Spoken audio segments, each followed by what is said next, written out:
hincapié después de la clase. Vamos a empezar entonces ya la clase sobre anatomía, perdón, sobre anestesia, la aplicación de las técnicas de anestesia local.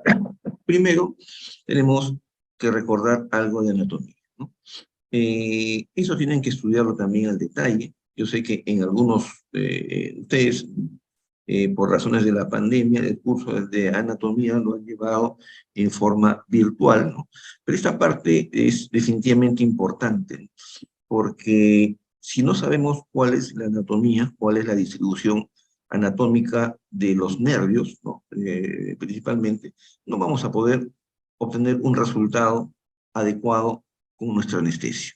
El objetivo de esta asignatura es lograr que la punta de su aguja, la solución anestésica que sea depositada por la punta la punta de la aguja dental, llegue lo más exactamente posible por donde pasa el nervio que quieren anestesiar, ¿no? Creo que ahí está el quid del asunto.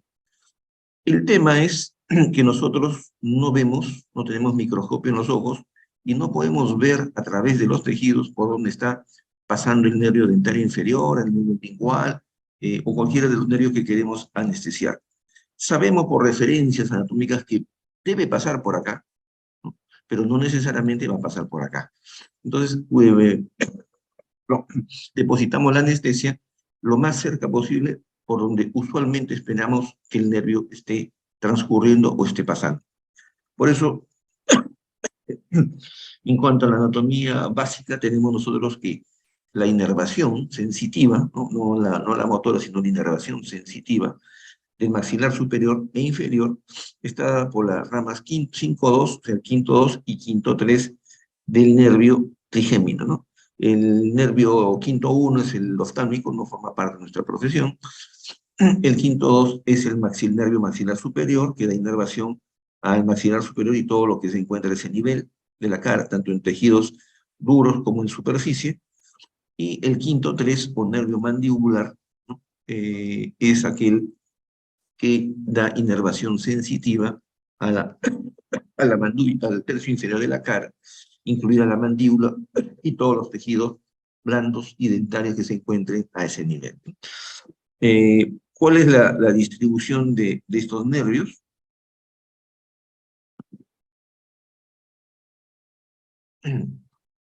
Vamos a ver rápidamente en este dibujo que me parece muy didáctico. Tenemos el quinto 1, tenemos el quinto 2 y acá abajo el quinto 3, ¿no? El quinto 2 es importante porque da inervación a todo el maxilar superior y como los dientes se encuentran dentro del maxilar superior, tenemos que conocer cuál es su distribución anatómica, me refiero al nervio, para saber a qué dientes va a inervar, ¿no? De tal manera que bloqueando sensitivamente con la anestesia, puedan hacer diferentes tipos de procedimientos, sea una operatoria dental, colocar una resina, hacer un tratamiento pulpar o hacer un tratamiento de endodoncia, o de pronto también extraer el diente, ¿no? Ante cualquiera de estas eventualidades, o de alguna patología o algo que se encuentre en la cercanía de este maxilar superior, vamos a tener que bloquear sensitivamente alguno de los ramos del quinto 2, ¿no? Y el quinto 2 tiene algunos ramos importantes desde el punto de vista odontológico. El primero de ellos, llamémoslo así, no es el primer ramo que da, pero es uno de los más importantes, es el nervio dentario anterior, ¿no? La literatura se le describe también como nervio alveolar anterior, y que sale por el agujero suborbitario o infraorbitario, ¿no? Ese es el primer ramo importante desde el punto de vista sensitivo odontológico, llamémoslo así, ¿no? La otra rama es la que se ve aquí, una rama pequeña, delgada, que va a la altura entre el primer molar y el segundo premolar, que se le llama el nervio dentario medio o nervio alveolar medio, que no es constante, ¿no? Y que suele dar inervación al segundo premolar superior y a la raíz mesiovestibular del primer molar superior. Y más atrás, acá hay un abultamiento, hay ¿no? un acúmulo de haces nerviosos que se denomina ganglio, es el ganglio de Meckel, ¿no? A partir del cual se va... Ah, no se ve el puntero. Sí, pues no, desafortunadamente no se ve el puntero. Entonces, decía que arriba, acá hay tres ramos, ¿no? Arriba está el nervio que va hacia el ojo, digamos, ¿no? Es el quinto 1, el quinto 2, que es el, el que está saliendo por el agujero infraorbitario, y el tercero, el inferior, que es el nervio mandibular o quinto 3. Y estábamos hablando que el quinto 2 tiene algunos ramos importantes. Uno es el nervio alveolar, el nervio suborbitario o infraorbitario, que sale por el agujero del mismo nombre, ¿no? El agujero infraorbitario. El otro que da inervación a todos los dientes anterosuperiores, inclusive la nariz, parte de la mejilla y la mitad del labio superior. Luego hay un nervio pequeño, ¿no? Estamos hablando de la segunda rama, que está llegando, según el dibujo, a la altura, está terminando a la altura del primer molar y el segundo premolar, que es el nervio alveolar medio, o el nervio dentario medio, quien decía que no es constante, y que suele inervar al segundo premolar superior y a la raíz mesial del primer molar superior, ¿no? Porque el molar superior, el primer molar superior, tiene dos raíces vestibulares y una palatina.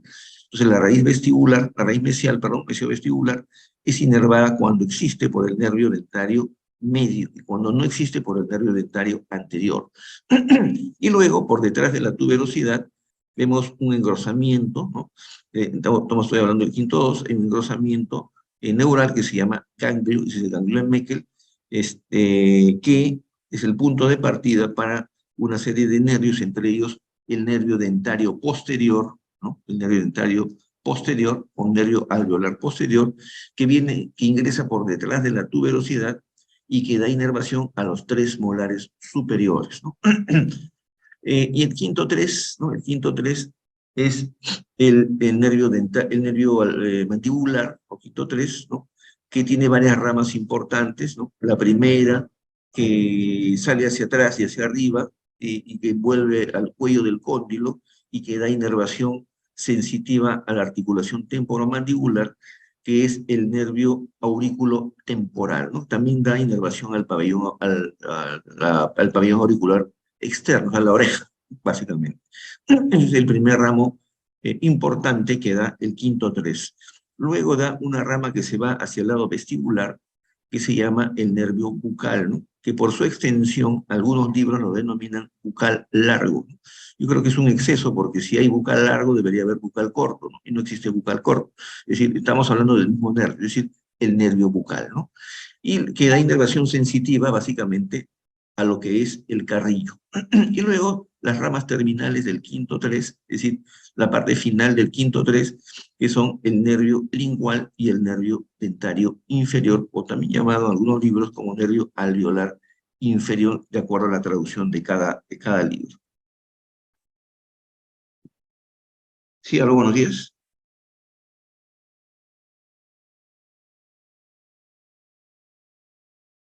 Sí, un favorcito, que estoy en clases. ¿Le podría yo devolver la llamadita de acá a una hora, por favor? Sí, no se preocupe, gracias por todo. No, no se preocupe. Listo, chicos, seguimos entonces. Esta es la distribución anatómica del quinto 2, ¿no? Toda esta información la podemos encontrar en cualquier libro, si quieren en internet, si entran al YouTube, ¿no? También lo pueden encontrar. Es la descripción básica, clásica del quinto 2, ¿no?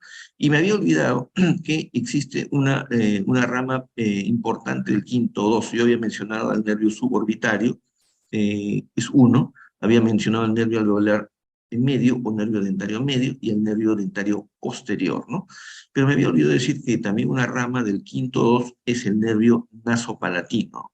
Y el nervio nasopalatino es una rama nerviosa que ingresa por la parte posterior de la fosa nasal, ¿no? Por las cuanas, y luego va por el piso de la fosa nasal, ojo, por el piso de la fosa nasal, exactamente a ambos lados, ¿no? Del tabique nasal, porque hay un nasopalatino derecho y un nasopalatino izquierdo, y ambos nervios nasopalatinos que van discurriendo por el piso de la nariz, ¿no? El piso de la fosa nasal, y hacia ambos lados del tabique nasal, finalmente hacen una especie de ángulo de 45 a 45 grados hacia mesial y se unen para salir por el lado, ¿no? Por el lado posterior, por detrás de los dientes, llamado el conducto nasopalatino, ¿no?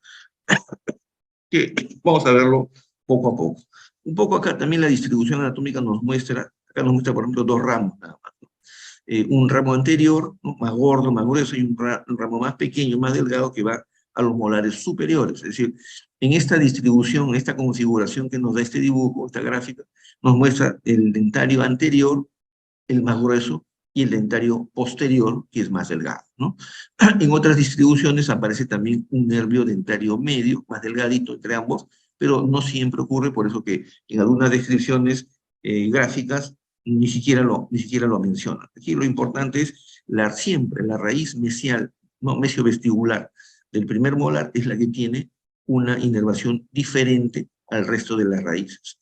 Por eso cuando ustedes quieran trabajar una endodoncia o quieran hacer una extracción dental del primer molar superior, se tiene que anestesiar a ambos nervios, es decir, al nervio alveolar, el nervio dentario anterior y al nervio dentario posterior. Tenemos que poner anestesia a nivel del ápice de la raíz mesiovestibular y también a nivel de la raíz distovestibular del mismo diente, porque no recibe inervación solo del nervio dentario posterior, sino también del anterior.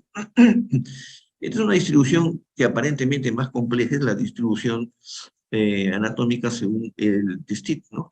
Testit de 1901, es la primera traducción al español. El libro fue escrito, fue publicado por primera vez en el año 1899, miren, ya pasado más de 100 años y sigue teniendo vigencia.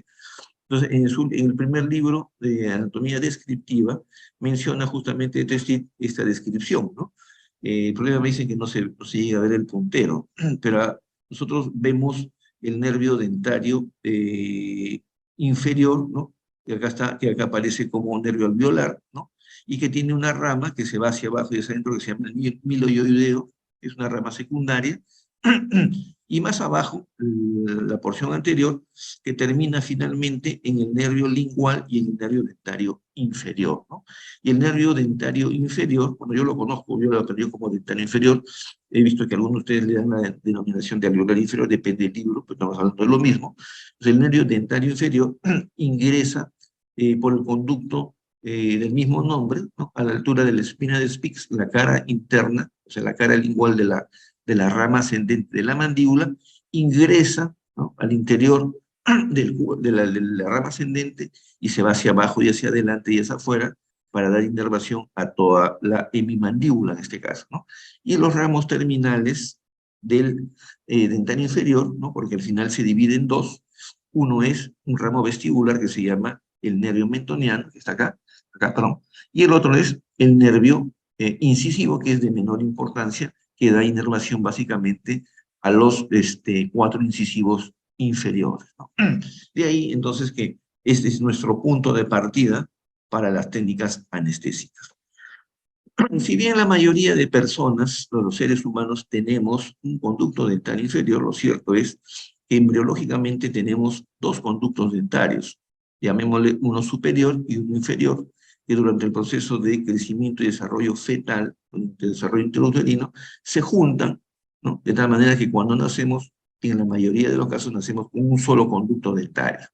Pero hay personas que nacen con los dos conductos separados, como esta mandíbula, el trabajo de investigación que se hizo en nuestra universidad hace ya muchos años, ¿no?, en donde en la mandíbula, ahí vemos la radiografía, ha sido canalizada con un alambre y se ven dos conductos dentarios, ¿no?, paralelos. Eso puede ocurrir en un 20 a 25% de personas, y para eso vamos a ver ya en la siguiente clase que vamos a hacer desde el punto de vista anestésico, ¿no? Y detrás mío aparece una mandíbula con dos agujeros, ¿no?, que es raro, porque la mayoría de personas tienen solamente uno. Es decir, este paciente, o esta persona, porque el paciente es una persona, tenía dos conductos dentarios durante toda su vida. La mandíbula también tiene características propias de acuerdo al sexo, ¿no?, de acuerdo al tipo de desarrollo facial, ¿no?, de tal manera que tenemos diferentes tipos de cara, diferentes tipos de rostro, el oroticofacial, el mesofacial, el normofacial, y también se da la figura que cuando la persona pierde los dientes, la mandíbula va cambiando de forma, ¿no?, a tal punto de que las estructuras anatómicas van variando también, y eso va a influir en la forma en que vamos a aplicar la anestesia. Como repito, con más detalle lo vamos a ver en la siguiente clase cuando hablemos solamente de anestesia del nervio dentario inferior. Por ahora nos interesa más los otros ramos nerviosos.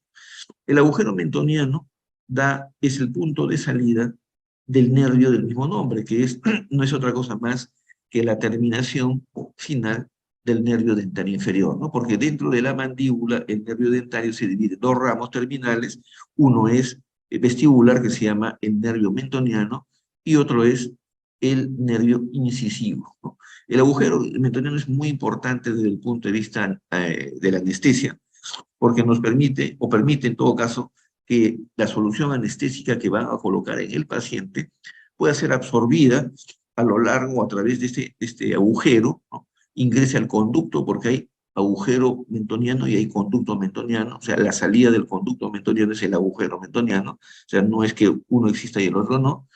Entonces la anestesia, al caer en ese espacio, se va a distribuir y va a producir el bloqueo sensitivo de todos los dientes que estén por delante del agujero mentoniano. Entonces, una cosa importante es saber dónde está el agujero mentoniano. Pregunta de examen: ¿dónde está localizado con mayor frecuencia el agujero mentoniano? Está localizado entre el ápice del primer y el segundo premolar inferior, ¿no? Repito, ¿dónde se encuentra el agujero mentoniano? Se encuentra la salida del conducto mentoniano, que es el agujero mentoniano, se encuentra generalmente entre el ápice del primer y el segundo premolar inferior. Pero eso ocurre en el 55-57% de los pacientes. El otro 40 y tantos por ciento, que es un montón, puede aparecer el conducto mentoniano, el agujero mentoniano, perdón, puede aparecer por distal del segundo premolar y a veces a nivel de la raíz mesial del primer molar inferior, es decir, más atrás, ¿no? Pero lo usual es entre el ápice del primer y el segundo premolar. Y este conducto mentoniano no es un conducto recto, sino, como se ve ahí, tiene forma de callado. Callado es sinónimo de bastón, ¿no? Tiene la forma de un bastón que se dirige hacia arriba y hacia afuera, y que en algunas personas es más evidente, ¿no? En cambio, en otras personas sale como un agujero diagonal que no hace esa curvatura. Las ubicaciones más frecuentes del agujero mentoniano, decía, ¿por qué es importante desde el punto de vista ya de la anestesia? Porque si depositamos, sabemos dónde está el agujero y depositamos nuestra anestesia exactamente donde está el agujero, no digo que metan la aguja dentro del agujero, sino en las proximidades del agujero, la anestesia se va a difundir al interior de la mandíbula y se va a anestesiar todo lo que esté por delante del agujero mentoniano. Entonces, si el agujero mentoniano está usualmente entre el ápice del primer y segundo premolar, todo lo que esté por delante, es decir, el primer premolar, canino e incisivos, se van a anestesiar, ¿no? De esa manera vamos a ver más adelante cómo es que podemos hacer algún tipo de cirugía por delante del agujero mentoniano solo mediante la técnica, que se llama así igual, la técnica necesita del nervio mentoniano. Pero si el paciente tuviera dos conductos dentarios, puede tener también dos agujeros mentonianos, ¿no? Eso es bastante común, ¿no? Ese es el agujero de Humphrey, ¿no? Humphrey, ¿no? Con H, ¿no? Humphrey, ¿no? El agujero de Humphrey es un agujero accesorio, ¿no? Está descrito en el libro de anatomía de Aprile, pero Aprile no nos dice por qué el paciente tiene dos agujeros mentonianos, ¿no? Usualmente ocurre que si una persona tiene dos conductos dentarios, puede tener también dos agujeros mentonianos. Es decir, tendríamos que saber dónde están los dos para poder bloquear lo que se encuentra por mesial, o sea, por delante de ellos, ¿no? Desde el punto de vista anestésico. Arriba, arriba a la izquierda, aparece una mandíbula con una lesión. Cuando hay una lesión, el conducto y el nervio pueden verse desplazados hacia adelante, hacia afuera, en diferentes posiciones. Entonces, eso tenemos ya que verlo mediante una tomografía. Eso ya no se puede ver en la radiografía, hay que pedir una tomografía. En el caso de la radiografía periapical, de arriba a la derecha, vemos un agujero mentoniano que está muy superficial, ¿no? Era una señora que tenía dificultades con la adaptación de su prótesis. ¿Por qué? Porque cada vez que hacía presión, la placa base de la prótesis sentía dolor. El hecho es que esta paciente había perdido los dientes por una enfermedad periodontal. Y cuando se pierden los dientes, el hueso se va achicando, achicando, achicando, se va reabsorbiendo, y el agujero mentoniano que está abajo, ¿no?, en el ápice de los premolares, resulta estar encima. No es que el agujero suba, el agujero siempre está en el mismo sitio. Lo que pasa es que por efecto de la reabsorción del hueso se hace visible más fácilmente o más superficial, ¿no? En la panorámica de abajo, vemos que el agujero mentoniano está a nivel del ápice del segundo premolar, no como dice la teoría, entre el ápice del primer y segundo premolar. Entonces, no es un agujero constante, ¿no? Sino que puede haber variaciones, nadie sabe por qué, pero puede haber variaciones, y eso puede hacer que cuando apliquemos la anestesia entre el primer y segundo premolar para anestesiar el mentoniano, no anestesiamos nada, o solamente ¿cómo se llama? Solamente la mucosa bucal. ¿Por qué? Porque el agujero mentoniano en ese paciente puede haber estado en un lugar diferente, ¿no? Por eso que antes de anestesiar a un paciente debemos de tomar una radiografía para localizar primero dónde está el agujero mentoniano, si no podríamos cometer un error. Y acá dos casos, miren, dos casos. El de arriba vemos que el agujero mentoniano está a nivel del primer molar. Me voy a mover un poco al revés de acá, ¿no? También en esta periapical de otro paciente, el mentoniano se encuentra, el agujero mentoniano se encuentra a la altura de la raíz mesial del primer molar inferior, ¿no? Entonces, no es un agujero 100% constante.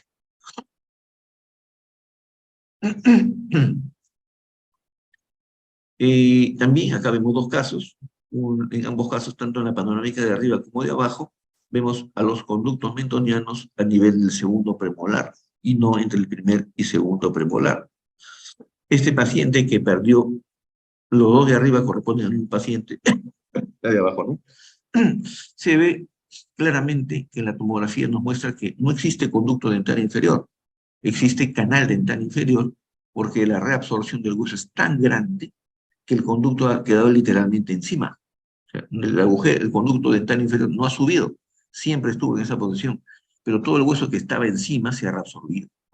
Y eso suele ocurrir en aquellos pacientes que pierden mucho volumen de hueso. Por eso se llama atrofia severa de la mandíbula, ¿no? Donde el paciente que ya no tiene dientes, el edéntulo total, vamos a ver que el agujero no se encuentra necesariamente muy profundamente, sino más superficial. Y aquí vemos una mancha negra por mesial del premolar que está retenido, porque la patología lo que ha hecho es, el toma compuesto, ¿no? Ha hecho de que el agujero mentoniano se desplace hacia apical y hacia mesial, ¿no? Entonces, cuando hay una patología, el agujero mentoniano va a cambiar. Esta es la tomografía, que nos está mostrando de color lila, ¿no? Está mostrando el trayecto del conducto dental inferior y al final el agujero mentoniano, y se ve que el agujero mentoniano ha sido desplazado hacia otro lugar, ¿no? Y en las imágenes de abajo se ve claramente, sobre todo en la diapositiva del medio, dice conducto mentoniano, donde está el odontoma, está el molar deciduo, para localizar dónde se encuentra ubicado el agujero, el conducto mentoniano y el agujero mentoniano en este paciente, ¿no? Entonces, es muy importante saber por dónde pasa el agujero mentoniano. Otra paciente, una dama, no recuerdo si tenía 75, 77 años, quien vino para ponerse implantes. Una de las cosas importantes es saber dónde está el agujero mentoniano. Y no sé si se llega a ver el puntero, el agujero mentoniano está acá en el lado derecho, a la altura del canino, ¿no? A la altura del canino ven un agujero, un hueco, ese es el conducto, el agujero mentoniano. En este caso también se encuentra bastante superficial, ¿no? Y abajo, detrás de mí, vemos dibujado el conducto mentoniano, el agujero mentoniano en esta paciente que se encuentra literalmente en la superficie, ¿no? Debido a la severa reabsorción del hueso. Ahora, todos los pacientes no vienen así. La mayoría viene con dientes y tenemos que saber localizar dónde está el agujero mentoniano. Un detalle anatómico que lo vamos a describir con más detalle en la próxima clase es el conducto retromolar. Pero el conducto retromolar contiene una arteria, ¿no? Y una vena, no contiene un nervio. Pero lo podemos encontrar cerca al último molar, ¿no? Como por ejemplo acá también está mandíbula, en la zona retromolar, cuando hagan el curso de cirugía 2, ¿no? O cirugía maxilofacial, llegan a las estaciones de los terceros molares, ahí le van a señalar que hay que tener cuidado con este agujero porque contiene una arteria que sangra mucho durante la cirugía y hay que tratar de evitarlo y que existe pues en algunos pacientes, ¿no? Pero aquí no hay un tema neural. Vamos a ver ahora, para entrar al tema, ¿no? Algunas técnicas de anestesia local. Una de las preguntas que se hicieron muchos, se acuerdan en la práctica, me acuerdo mucho, decían, doctor, ¿y hasta dónde debo penetrar la aguja? Como eso era una práctica inicial, yo le decía, o les dije, simplemente sientan que la aguja atraviesa el tejido, ¿no? Es decir, sientan que hay resistencia y de pronto hay un vacío. Y ahí, una vez que vencen la resistencia del tejido, ahí depositan su anestesia. Perfecto. Porque esa es una técnica, ¿no? Esa es la técnica submucosa, en realidad, ¿no? Vamos a ver que existen varias maneras de inyectar la anestesia. Acá donde aparece un hisopo es una anestesia tópica.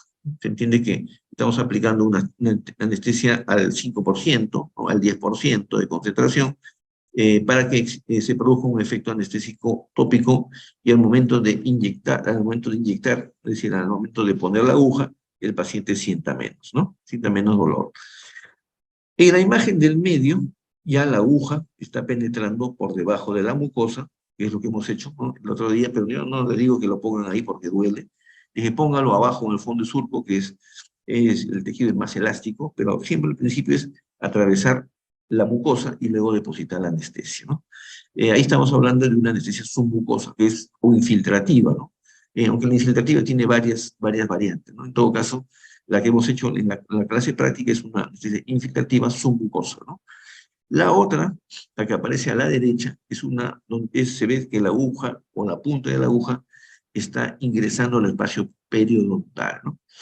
Al septum se llama eso, ¿no? Entonces, eso se le llama anestesia intraligamentosa, o sea, ligamento, directamente al ligamento periodontal, o también otro le llama anestesia, eh, anestesia superióstica, ¿no? Esta anestesia interligamentosa se utiliza, por ejemplo, cuando el paciente tiene un proceso infeccioso, inflamatorio, vamos a hacer una cirugía en esa zona, una endodoncia, no sé, una extracción dental, y debido a la infección, el efecto anestésico no se produce, ¿no? Entonces ahí aplicamos anestesia directamente en el ligamento periodontal para producir un efecto directo sobre el sitio donde vamos a hacer la cirugía. Lógicamente eso es muy doloroso, ¿no? Pero es la famosa anestesia intraseptal o también llamada anestesia intraligamentosa. Acá tenemos otra clasificación, ¿no? Mucosa es la anestesia tópica, la que se coloca encima superficialmente. Submucosa es la que nosotros aplicamos generalmente, atravesando solamente la mucosa. Supraperióstica no les recomiendo, duele, ¿no?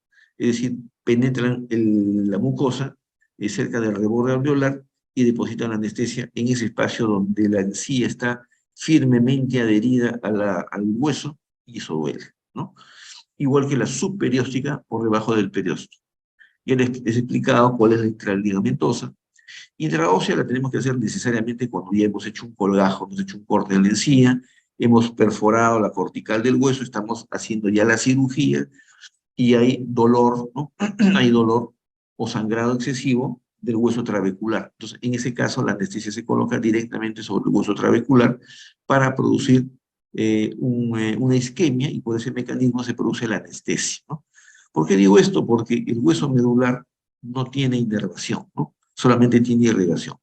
E intrapulpar ya es parte de otra asignatura, cuando van a hacer un tratamiento pulpar en adultos o en niños, ¿no? Y la caries es tan profunda y hay un proceso inflamatorio o infeccioso tan severo que la anestesia por cualquiera de los métodos anteriores no es eficiente, no es suficiente. Entonces aprovechan que la cámara pulpar del diente está expuesta y ahí le colocan con mucha firmeza la anestesia y produce un efecto fulminante inmediato, pero el paciente se va a acordar de ustedes toda su vida porque es muy doloroso, ¿no? Pero hay casos en los cuales no hay otro remedio, no hay otra alternativa más que eso. Esto es importante. ¿Cuál es la distribución anatómica de los diferentes nervios y cuál es su zona de inervación? Dicho en sentido contrario, cuando queremos anestesiar esas zonas anatómicas, ¿qué nervio debemos de anestesiar, ¿no? Si nosotros quisiéramos anestesiar o trabajar quirúrgicamente en la zona de influencia del nervio, acá le llaman intraorbital, le llaman, es lo que digo en la traducción, poner infraorbitario o suborbitario, que inerva, ¿qué cosa? Los dientes anterosuperiores hasta la primera premolar inclusive, ¿no? Por vestibular, y los dientes que he mencionado.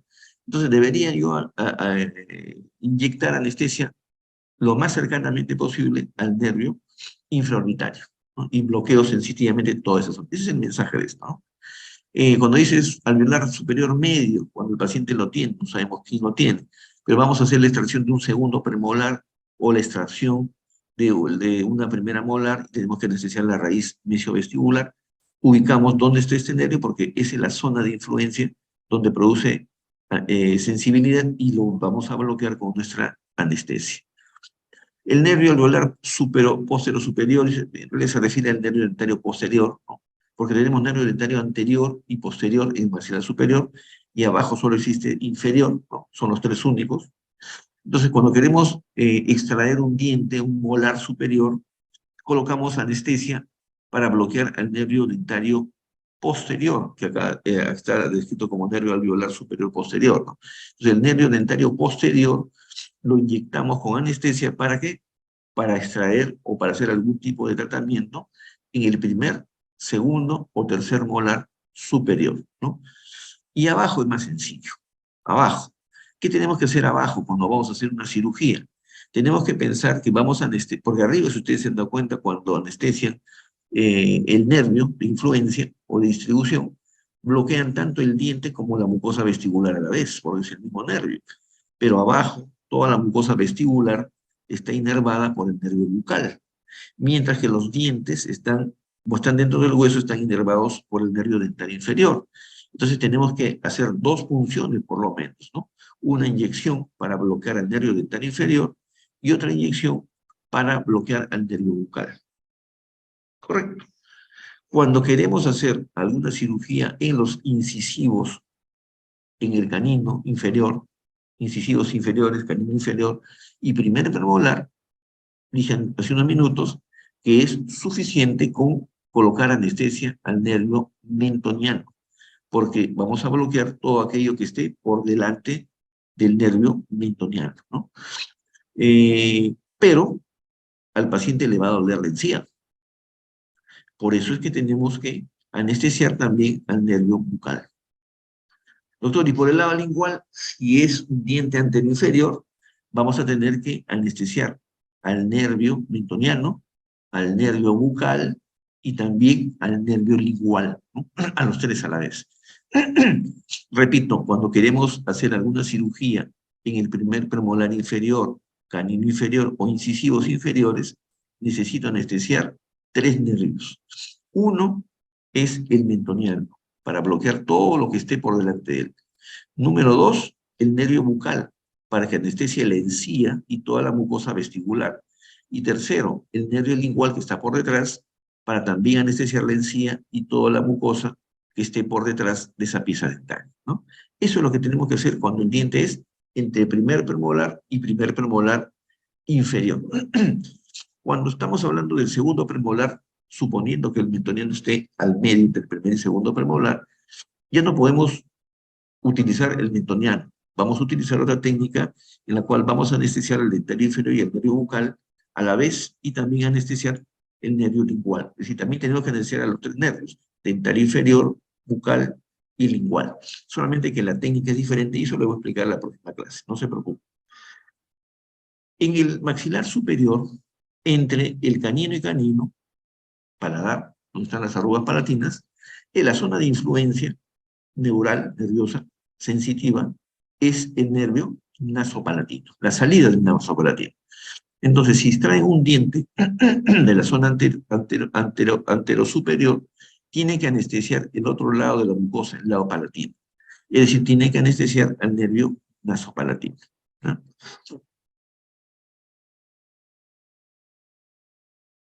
¿Ven? Esta es la técnica. Este es el punto en el cual debemos de colocar anestesia en nervio infraorbitario. Existen básicamente dos técnicas, ¿no?, de abordaje actualmente. La de abordaje intrabucal o intraoral, como quieran llamar, y la anestesia extrabucal que se la voy a explicar mejor durante la práctica, ¿no? Es muy sencilla, no es más dolorosa, es muy sencilla, pero nosotros los odontólogos nos hemos acostumbrado a la técnica de abordaje intrabucal, ¿no? Que es la más utilizada. Ahí está. Levantamos el labio, ¿no? Nos ubicamos la aguja a nivel del premolar, primer premolar superior, ¿no? Y luego inyectamos la aguja hasta lograr alcanzar la salida del nervio infraorbitario. Es una técnica ciegas, ¿no? En la cual nosotros vamos a lograr anestesiar por dentro de boca lo que está pintado arriba a la izquierda, imagen, todos los dientes anteros superiores de ese mismo lado. Es decir, si hemos anestesiado el infraorbitario izquierdo, vamos a anestesiar al incisivo central, lateral, canino, primera y a veces hasta segunda premolar, ¿no? Pero solo por el lado vestibular. Ojo, solo por el lado vestibular. En palatino tendríamos que anestesiar al nervio nasopalatino. Y esa es la técnica anestésica del nervio infraorbitario o suborbitario por vía intrabucal o intraoral. Pero también hay una vía extraoral, que es esta. La usan más que todo los médicos dermatólogos, las cosmiatras, nosotros todos a veces, en algunos casos, porque nos parece más agresiva, pero en realidad no lo es tanto. Eso lo voy a explicar con detalle, porque la aguja primero tenemos que palpar dónde está la depresión, ¿no? Donde se encuentra la emergencia del agujero suborbitario, y luego colocar la aguja en un ángulo de 45 grados para inyectar, sí, ahí lo más directamente posible al nervio. Por eso que fastidio, duele un poco, ¿no? Pero el efecto es fulminante. Toda la nariz, la mitad de la nariz, el labio superior, los dientes de ese lado se adormecen o se anestesian inmediatamente. Y cuando queremos anestesiar los molares superiores, no nos queda más remedio que anestesiar, la única opción, al nervio dentario posterior. ¿Y cómo alcanzamos la zona de anestesia sensitiva del dentario posterior? El nervio dentario posterior es una rama del quinto 2 cuyos haces nerviosos, las fibras nerviosas, perdón, ingresan a través del hueso por la zona distal de la tuberosidad. Entonces tenemos que colocar la punta de la aguja por detrás del último diente superior, ¿no? Posterior superior, y tratar de llegar a la parte posterior de la tuberosidad, y ahí vamos a lograr anestesiar al nervio dentario posterior, ¿no? Como se ve acá, ¿no? Siempre, como hemos visto en la práctica, utilizando nuestras herramientas, nuestros instrumentos, y no meter el dedo. Esta es la anestesia del nervio dentario posterior.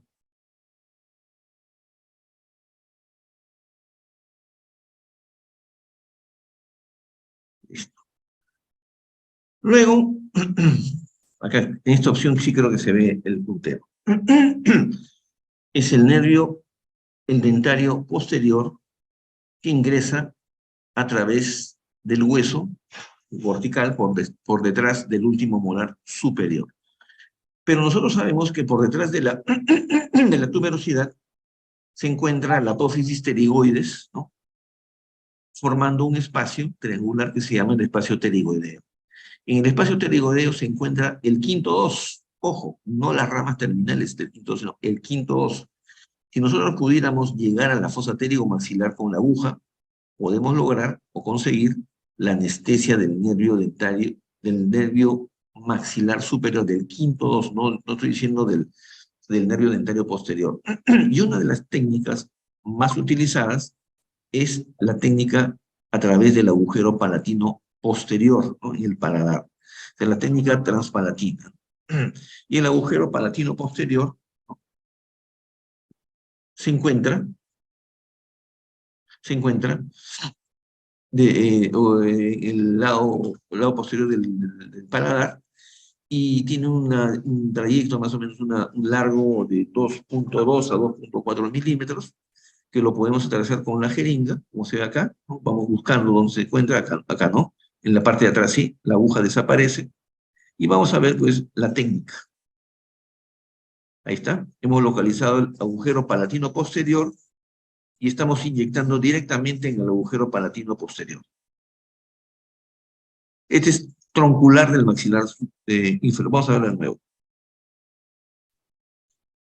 Esta es la técnica troncular del nervio maxilar superior por vía transpalatina. Entonces, con medio cartucho podemos anestesiar todos los ramos del quinto 2, el infraorbitario, el nasopalatino, el palatino, el dentario posterior, ¿no? Todos los nervios en general, ¿no? Ya está. Ahora vamos a ver, perdón, vamos a ver al quinto 3, ¿no? El quinto 3, o nervio mandibular, es para nosotros muy importante, ¿no? Es muy importante porque una primera técnica anestésica exitosa demostrada en la historia fue la del nervio dentario inferior, ¿no? En el siglo XIX, 1800 y tal, 1884, ¿no? Por William Halsted. Vamos a ver nuevamente la distribución anatómica, esta es la de Testit, en donde desciende los ramos terminales del quinto 3, que son el nervio dentario inferior, que es el que está ingresando al conducto dentario inferior, hacia adelante y hacia abajo el nervio lingual, y hacia abajo un ramo delgado pequeño, que es el agujero, perdón, es el nervio miloioideo.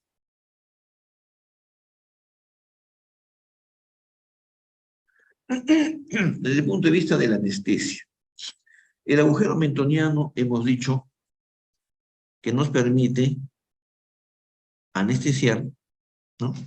La zona anterior, vestibular, y también los dientes, ¿no? O sea, los dientes que estén por delante del mentoniano y la zona vestibular por delante del mentoniano.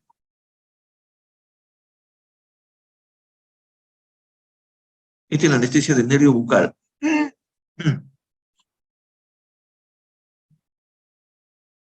Cuando queremos hacer una cirugía de la mandíbula,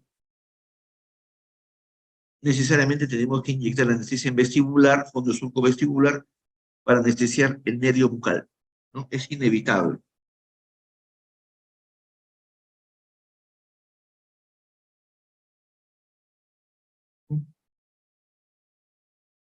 Vamos a ver otro ejemplo, más adelante. Ya se está anestesiando atrás porque va a extraer el tercer molar. Si fuera un diente más anterior, lo anestesiamos más adelante.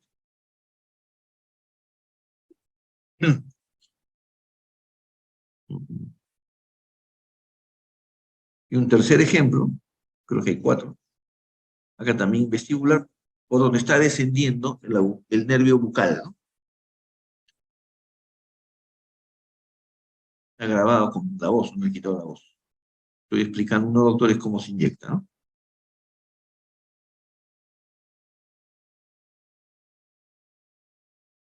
Y un cuarto ejemplo de anestesia del nervio bucal. El nervio bucal viene por vestibular. Mientras más atrás lo pujamos, lo pesquemos, lo anestesiamos mejor. No se olviden que los nervios vienen de atrás para adelante. Si los anestesiamos más atrás, vamos a conseguir un mejor efecto, porque vamos a bloquear.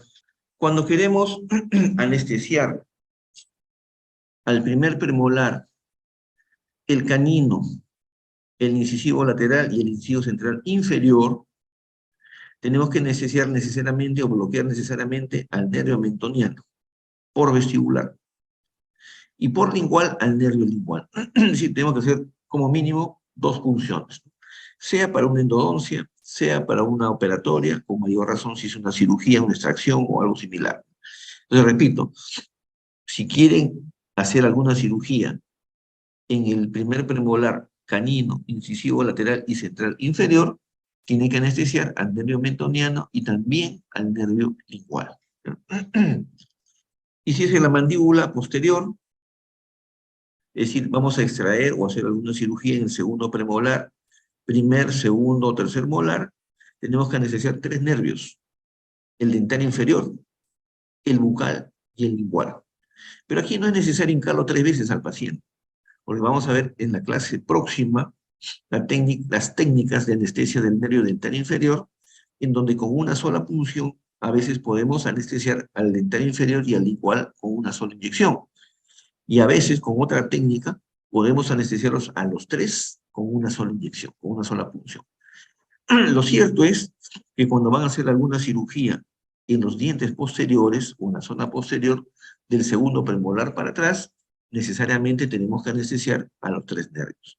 Pero repito, anestesiar 3 nervios no significa hincarlo en 3 sitios, ¿ya? Por eso es que los odontólogos, los dentistas, conocemos mucho de anatomía y sobre todo de anestesia local, ¿no? Somos los profesionales médicos que conocemos con mayor detalle y con más éxito la anestesia local.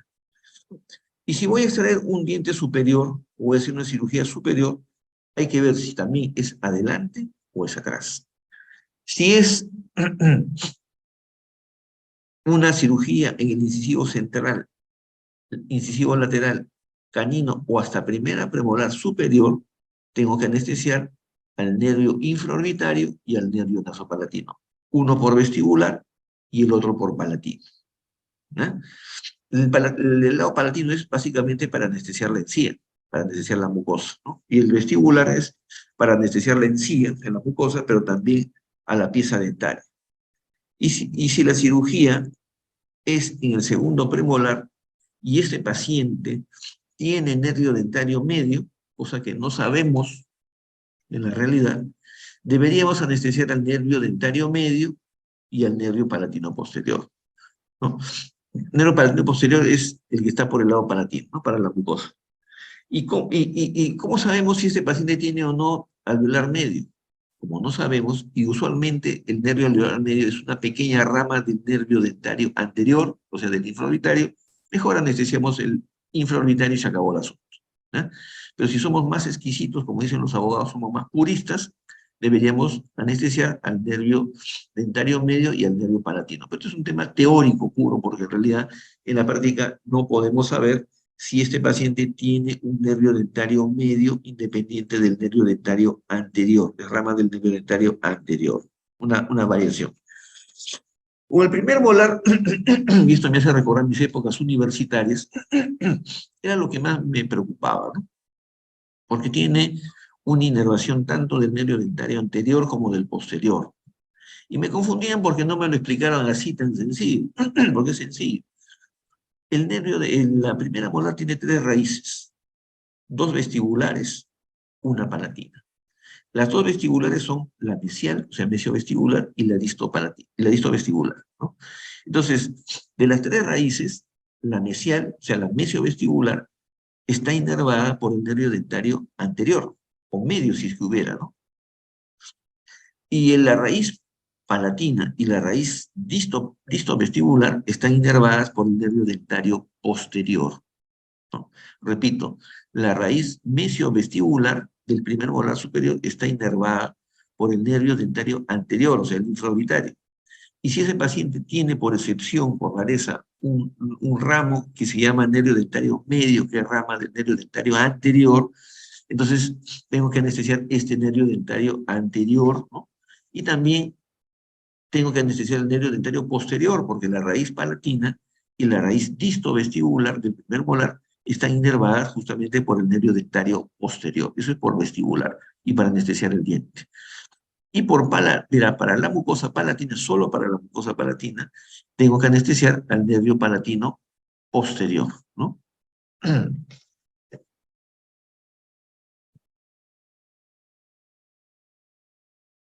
Y si es el segundo molar o el tercer molar, ya no anestesio al nervio dentario anterior porque ya no existe inervación de ese nervio, ¿no? Solamente al dentario posterior y el dentario palatino, al nervio palatino anterior y posterior. Entonces eso ha sido, chicos, la clase teórica.